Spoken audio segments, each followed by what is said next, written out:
I think he tripping. I think he tripping. I think that I need to school these old heads. Yes, this young man needs to school these old heads in basketball evolution 101. All right, so if you can't already tell, this is what Shaquille O'Neal says. He says he wishes that he had played in this era of basketball. He feels like he would have averaged 60 points easily. 60 is not something that you just throw out there. That's Wilt Chamberlain numbers. I'm sorry. Let me backtrack. Welcome back to an episode of Hot Takes, folks. This is Marcus, your host. And today we're going to be talking about the evolution of the game of basketball, the rules and whatnot, because I've been hearing a lot of chirping going on from these older people, you know, these old players, these Hall of Famers and everything, talking about they wish they played in this current era of basketball. And I got news for you, folks.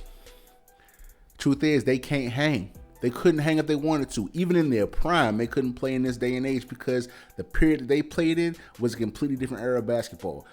Perfect example, right here. You got it right here on the screen. Shaquille O'Neal, the Diesel, the Big Shaqtus, the Big Aristotle, whatever name he wants to give himself. Superman used to call himself. We know what he was about. Breaking backboards, being physical. As a matter of fact, they knew he was bad at free throws in college, and they started fouling him all the time, throwing him at the line. They called it hack a Shaq. They actually had to make rules. See, this is how you can measure your greatness. You know for a fact that you're the best when they have to alter the rules because of how you play. And here's the deal. Wilt Chamberlain, they had to change the rules so that he could not dominate. Understand how good you got to be in comparison to the rest of the league. See, you understand something. The NBA is still a business. They have a product they have to sell to everybody. And if you have one player dominating everybody, you don't have much of a product. So in Wilt Chamberlain's time period, they had to make rules so that he could not dominate so easily. Same thing happened with Shaquille O'Neal. The Hack a Shaq was created. And then they had to change that later on because no one wanted to watch Shaq shoot foul shots 10 times a night. That was just painful. So back to what I was saying though. Older players think that they could play in today's era. What they don't realize is that their era of basketball, the rules were completely different. They used to have hand checking. They used to be able to pretty much fight on the court for the most part before the rest would step in. Nowadays, you can't make any contact with the other player, and if it is, got to be incidental bump contact, and at that, you might get a flagrant foul for it, depending on how the ref felt that moment. Think about that for a second. Shaquille O'Neal, would you average 60 points a game? I'm going to say no. Those are Wilt Chamberlain numbers, and Wilt Chamberlain basically played against electricians and plumbers. You know, like those guys were not athletically gifted like he was. Period. Like, not even close. All right? Shaquille O'Neal, I'm going to say you would average a healthy 30 points a game. You would probably get a good 20 rebounds a game. And you would also lead the league in, player fouls, technical fouls, flagrant fouls. You wouldn't play half the season because your style is entirely too physical. You knock folks over. You throw elbows. All these things. You're too physical for today's game. I'm not saying that they soft because, I could say that they soft. But here's why they're not soft. Again, back to that rule change thing. They had to alter the rules so that you could either not be as dominant or just you could dominate. Michael Jordan played in his era as well. Understand something. They had to alter the rules because here's the deal.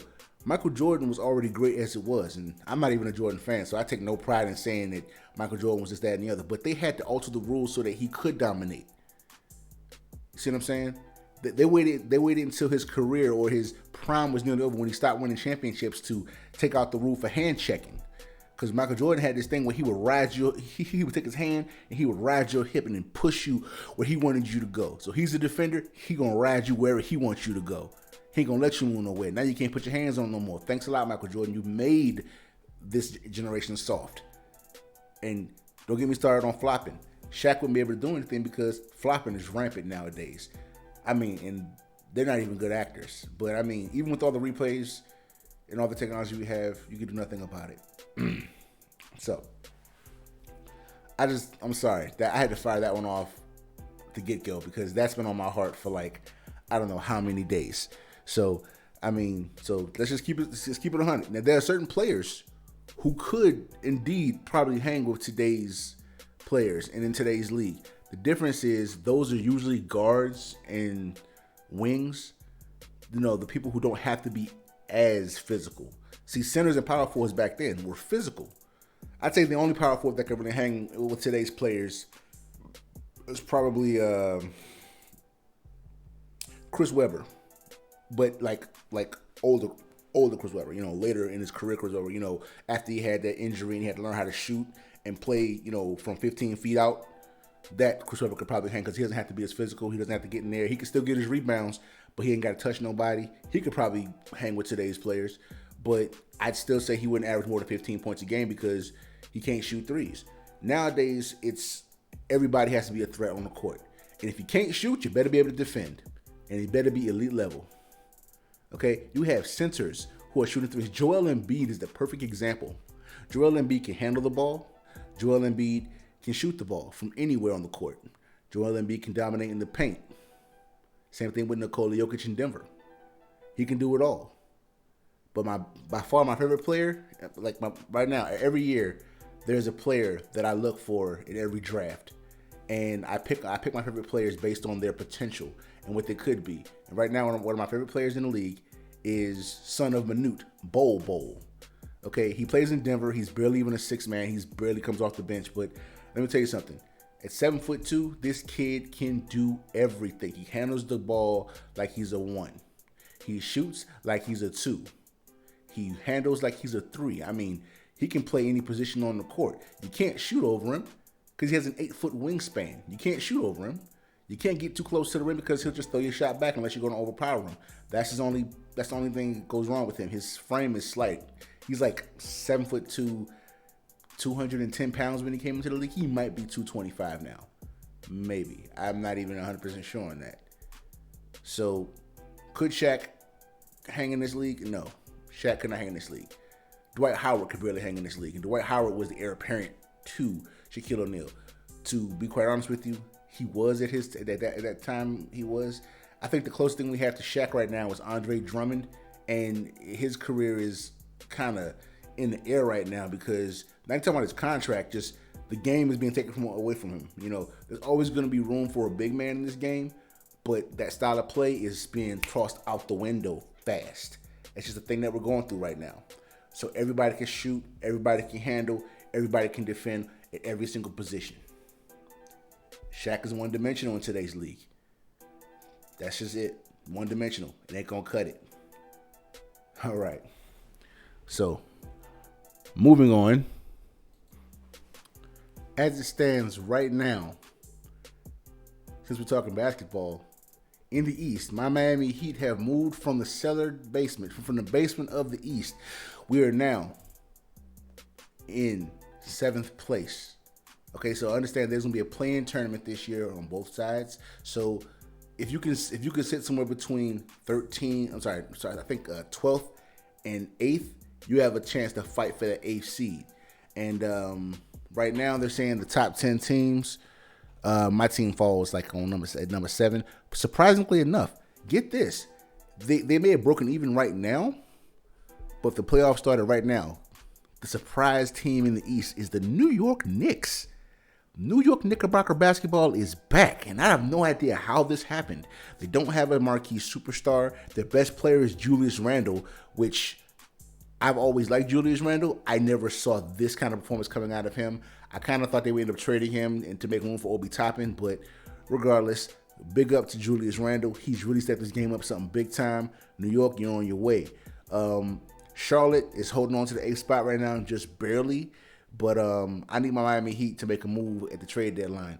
And, of course, I know I said it before, but I'm looking no further than my guy Lonzo Ball because my team is about defense. That's our identity. And Lonzo can not only play elite defense, he is the most efficient defensive point guard in the league. No one straps like he does. And, I mean, the man is amazing. Okay, so I think that we could package a deal that will bring him in. I would say, Duncan Robinson, Kendrick Nunn in a second-round pick, and we get Lonzo Ball. Now we got our first round. Now we got a starting point guard who's an elite defender. Because I love Goran Dragic, but the man can't play forever. He's getting older. He's more efficient as a shooting point guard, but he just isn't what he used to be. Also, he's not really a passing point guard, which is something that we need. Keep that ball moving. Okay, so moving forward, I'm going to take it down to the West. Surprisingly enough, okay, get this. And really understand something. The best team in basketball doesn't have the kind of marquee superstar you would think. And this right here is why I always preach to the young basketball players, and I preach this to my friends in these basketball groups that I talk to on Facebook, and anyone who wants to talk basketball with me. I have high praise for role players, people who know how to be a star in their role. You don't have to be an all-star. You don't have to be all NBA, first team, second team, this, that, and the other. You don't have to have these kind of awards. You have to just know your role, identify yourself as in being in that role, and become a star in that role, and you will be rewarded for it. The Utah Jazz have not lost 10 games yet. They are 27-8 as we speak. That is a ridiculous record right now. No one is better than them, but they're still not being respected as if they're the best team in the league. We all see it on their record, but the best team in the league's best teams are still being seen as the Lakers and the Clippers, and I don't understand. Like, there are teams that I believe that are dangerous. Earlier this year, I gave a hot take, and I said that Luka Doncic of the Dallas Mavericks will probably be the MVP of the league. And right now, I'm not going to take that back. I'm going to ride that one to the end. Don't misunderstand what I'm about to say. I'm a very stubborn kind of person. I will ride that ship, and I'll ride that thing down to the. I'm gonna go down with the ship. I'm the captain. I go down with the ship. I don't get off. Okay, so I still think Luka Doncic could probably be the league MVP. But if I had a chance to retract my statement, if I could, and I'm not going to, I would probably choose Damian Lillard right now. Because without his other two players, without Yusuf Nurkic and without CJ McCollum, he has the Blazers, the Portland Trailblazers, at the 6th spot in the West at 19-14 record. He's carrying that entire team alone. That's ridiculous. Meanwhile, Dallas, they're sitting at the 10th spot. So if the playoffs started right now, they're in the play-in tournament, and they would have to go through Memphis, Golden State, and possibly Denver as well, and probably New Orleans, because they're sitting directly up underneath them at 11. And they wouldn't have any room for any losses.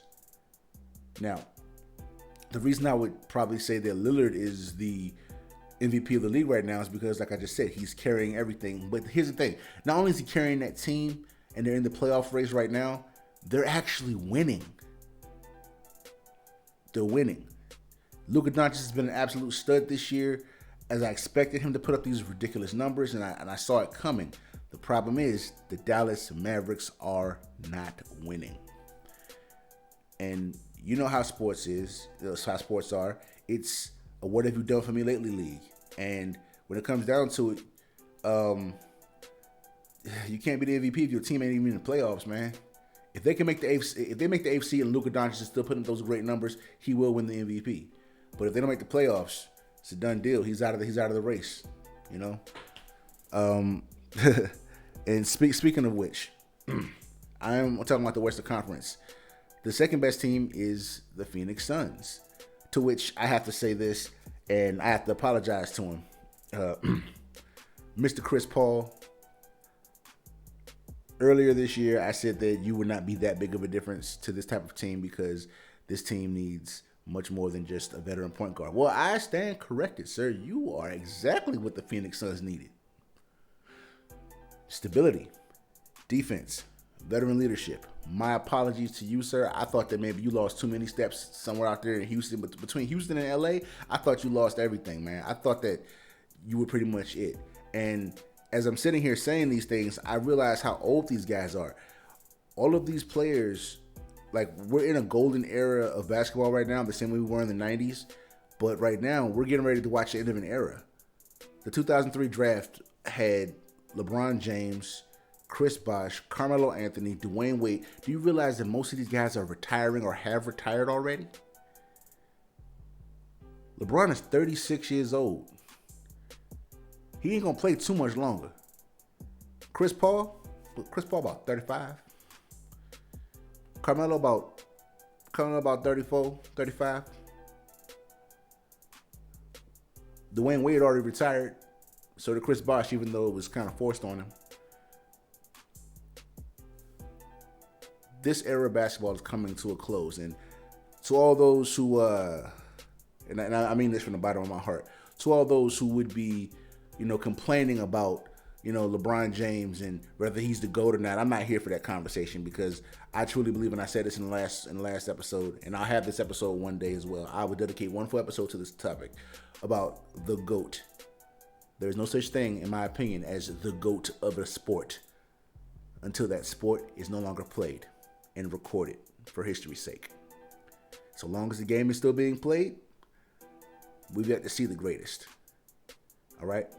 So instead of complaining about what LeBron has and what he doesn't have compared to other greats in the past, enjoy him for what he is now. Because when he's gone, the game has really lost a great one.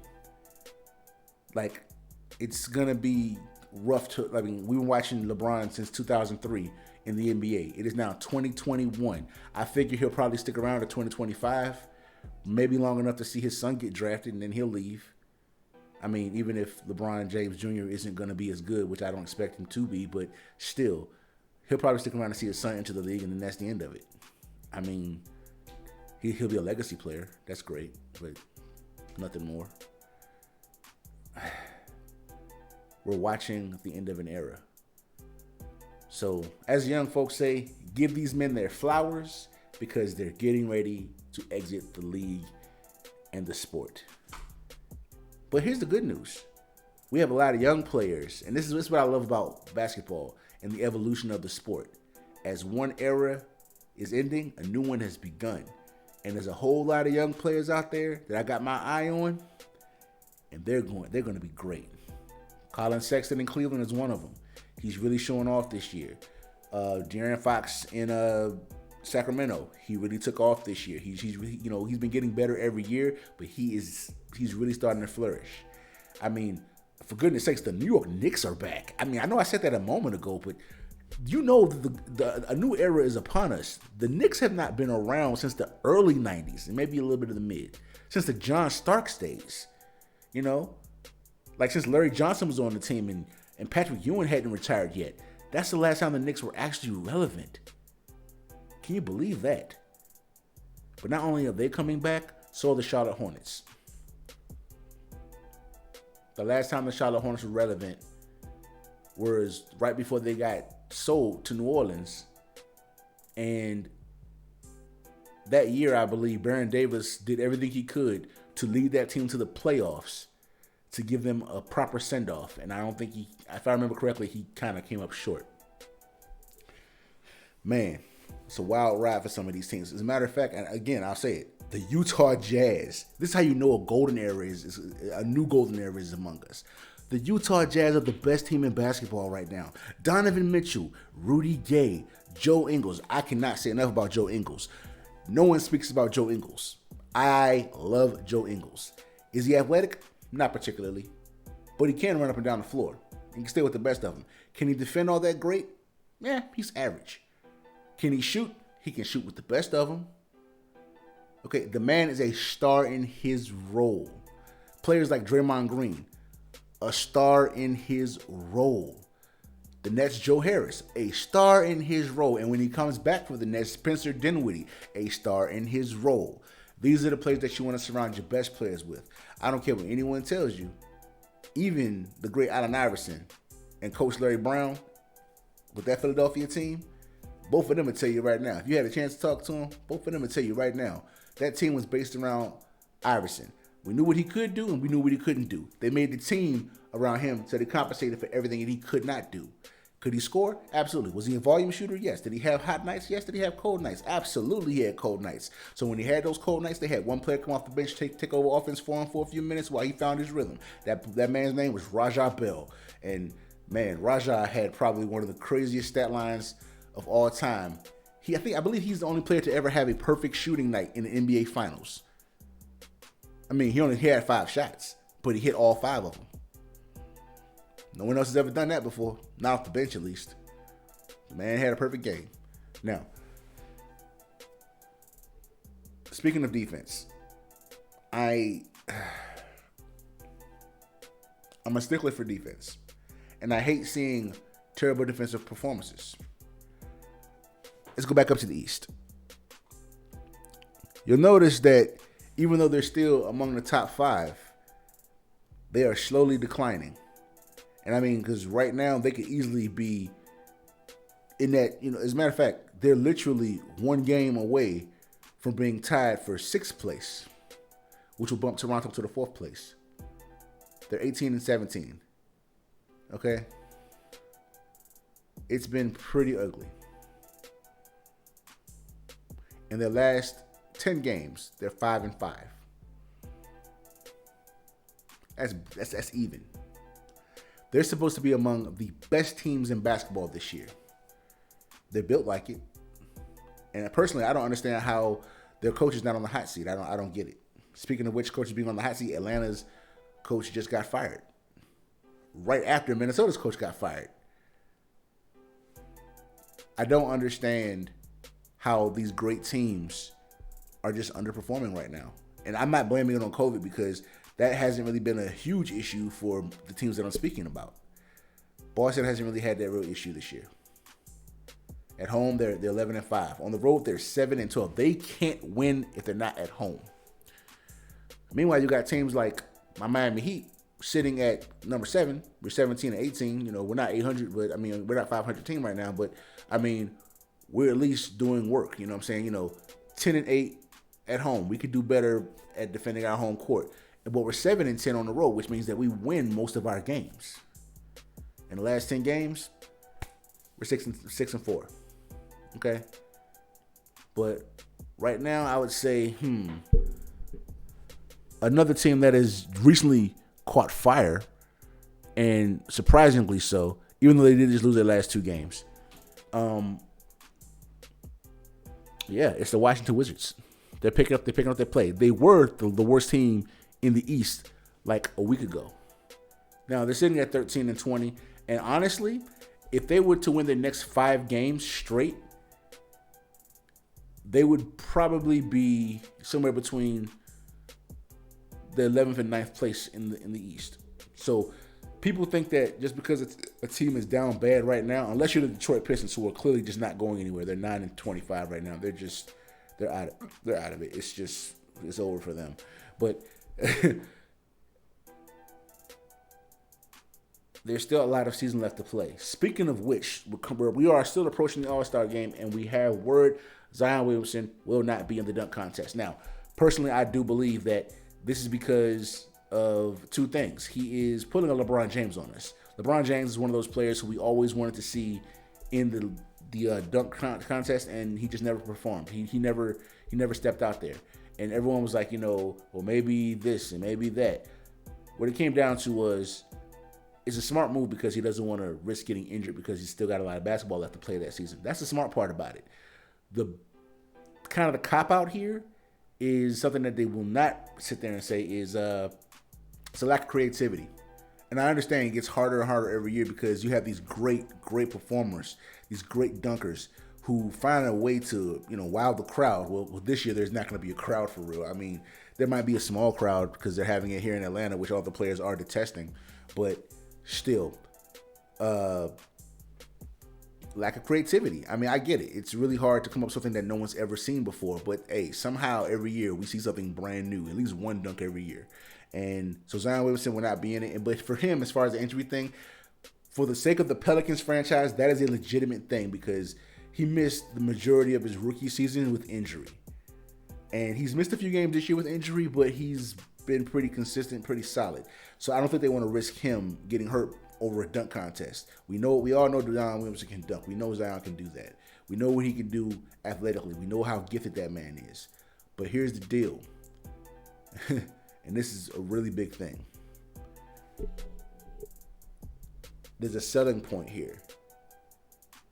And if you have a player like Zion Williamson in the dunk contest, as far as the ratings go, because everyone's going to watch it on TV this year, it's going to skyrocket. It's going to be out there. It's going to be ridiculous. Zion, his name is box office. We know what he can do. We watched him in college. We watched him in basketball. We watched him in high school. The man can play ball. The man can fly. I mean, I don't even know what his current weight is, but last time I checked it, he was like 6'6", 275, and he's a Skywalker. So when he comes down to the rim, he comes down with power. So it catches your eye right away. What can I tell you? He's not going to be in it, though. But speaking of All-Stars, a few players have dropped out of the All-Star game, to which, here's my thing. If you're injured, you shouldn't even be on the ballot. So Anthony Davis is not going to be in, and so that made room for players like Domantas Sabonis. And, you know, I just feel like, again, I sound like a broken record here because I know I said it in another episode, but I feel like certain players should not be in the All-Star game, either because they don't care anymore or there's nothing for them there. Like, people are getting voted in based on their name. Klay Thompson got over 2 million votes this year, and he hasn't played basketball. I know I said that before, but that is amazing to me. If you're injured, you should not be on the ballot. Period. If you have not logged significant minutes this year, you should not be on the ballot. But if you have taken you've taken your game to another level, to the point where you're actually doing well, then I think that you should be on the ballot at the very least. You know, players like Oklahoma City's Shai Gilgeous-Alexander. His game was on another level this year. I think that he should at least been considered for an alternate. Another player who's missing it altogether right now. I mean, the team isn't doing well. Houston Rockets, Christian Wood didn't get voted in at all. I don't even understand how that happened. Christian Wood has been one of the bright spots on that Houston Rockets team. Now, they are on the biggest slide of all teams this year right now. They're in a drought right now. Their last 10 games, they're 0-10. They're on a 12-game losing streak. At home, oh my gosh, this is awful. Yeah, their current home record, and this is embarrassing, it's 5-9. Their away record is 6-13. That's horrible. That's horrible. I mean, that's just awful. The second worst team in the NBA as far as streaks go. Minnesota Timberwolves sitting directly underneath there. They're 7 and wow. Are they actually worse than Detroit? Yeah, they're worse than Detroit. Sorry, the worst team in the league actually is Minnesota, which again I don't understand how. I mean, then again, that does make sense as to why their coach got fired. They have an abundance of talent and they're not putting anything together. Somebody's got to bite the bullet, and it's the coach. What can I say? It's the coach's job to put it together. So, yeah. So to recap, to all those Hall of Famers and those players of yesteryear, wake up. You cannot play in this era of basketball because the era you played in was much more physical and more things were allowed. Nowadays, you can't even have bad breath and be too close to a player. They'll flop all over the place and all of a sudden there'll be a foul on you and you won't even know why. Y'all couldn't play in this time period. And I will say this, vice versa. These current players probably couldn't play in your time period either. Only certain players probably could play, but I doubt that their star would shine as quite as bright. I mean, the only players that I think that truly could probably play in the 90s or another era of that sort that played rougher, or more physical style of basketball. I believe LeBron James could, Dwight Howard, Andre Drummond, players with more power on them. Zion Williamson could probably play in past leagues, in past years, generations, because of his athletic ability. And have you seen that kid? He's like a tree trunk walking around that can jump 10 feet in the air. It's ridiculous. It doesn't make any sense. It's amazing. It truly is, but that's kind of what the evolution of basketball is. It's things change to make the product better and more marketable to the viewer. They changed rules for Michael Jordan so that he could dominate. They changed rules so that Wilt Chamberlain could not dominate the way that he did. And even then, he still dominated. So when LeBron James finally retires, there's going to be rules made so that no one can do what LeBron did. See what I'm saying? That's how it works. Generations change, eras change, rules have to change. As a matter of fact, they were talking about last year. They were talking about perhaps maybe instituting a 4-point shot.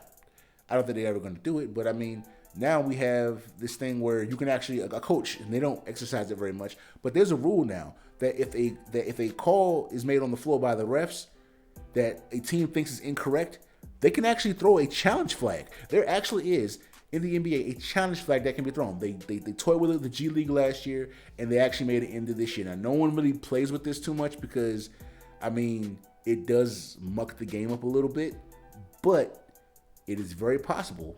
It's very possible we could see that flag be thrown at some point this year, especially during the playoffs when the bubble starts up again, because I think they're going to need another bubble. So be looking for that flag. I mean, and it's a literal flag. I mean, like almost like the NFL. Like, you know, like coaches have challenge flags. Coaches have challenge flags in the NBA now. It's weird because we haven't seen it yet, but we will. So, as usual, there's always a hot take to be had. Whew. And the hot take, I'm going to throw it to football. Right before I get to my hot take, I'm going to throw it to football for a second. So in a previous episode, I said, Houston, you have a problem. If your basketball team ain't losing and players don't want out of your city, it's something else. So I talked about Deshaun Watson wanting out of Houston, and he's locked in with a contract that has to be traded, to which he does have a no trade clause. So he actually can't decide where he goes. Smart money is on Miami. But Houston recently let go of J.J. Watt. The team's the last 10 years, he's been the franchise player. He's been the face of that franchise. And more than likely, when he retires, he'll go down and have his number 99 will be retired and everything. He'll probably be Houston's very first Hall of Famer. That being said, everybody was wondering where he was going. They're saying, you know, well, his wife plays professional. She's a professional athlete. I forget what sport she plays. My apologies. I'll find out. But they thought he was going to Green Bay because, you know, well, she plays professional sports in Wisconsin. Makes sense to me. But also, I personally thought he was going to Pittsburgh because both his brothers, TJ and Derek, play for the Steelers. Derek being a fullback and TJ being a defensive end, much like his brother JJ. But to everyone's surprise, and maybe not everyone's surprise, but to my surprise, most certainly, he went to the Arizona Cardinals. That's right, the Arizona Cardinals. Now, this is what I will say. This is my hot take for next football season. Are you ready for this? With the addition of J.J. Watt to that Arizona defense, I predict, my hot take is, the Arizona Cardinals, provided head coach Cliff Kingsbury doesn't make any horrific calls in the middle of the season, barring injury, the Arizona Cardinals will be a serious contender to be in the Super Bowl next year. They have arguably the best receiver in football. They have one of the best and young brightest stars at quarterback in Kyler Murray. Their running game is coming together. It's not there yet, but it's coming, and they can fix that with this year's draft or this year's free agency pool. Their defense is going to be disgusting, especially if they can hold on to Patrick Peterson, which they don't. Which they were going to let him go, but they brought JJ in. That defense is looking a little bit more solid than it ever has before. I think they're going to be able to do it. I hope they hold on to him. And of course, they still have Buda Baker out there tearing up the backfields.